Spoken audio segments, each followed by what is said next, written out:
आता आपल्याला आज खुसखुशी शंकरपाळी ते करायचे आहे. त्यासाठी मी हे बघा 4-5 वाटे अंदाजे मैदा घेतला आहे. अशा प्रकारे आपल्याला वाटीने हा मैदा मोजून घ्यायचा आहे.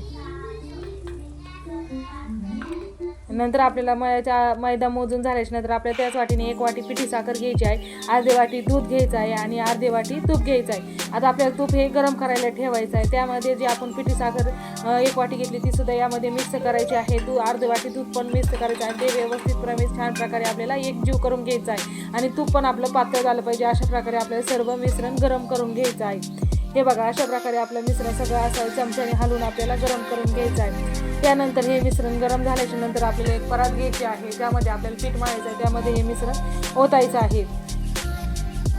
त्यामध्ये आता हे मिश्रण ओतल्याच्या नंतर आपल्या बोटाला गरम लागते असं बघायचं, चेक करून. कोमट जर लागत असलं तर ते आपल्याला जसं जसं मैदा त्यामध्ये बसेल तसं प्रकारे आपल्याला जो आपण मोजलेला मैदा आहे तो यामध्ये घालायचा आहे.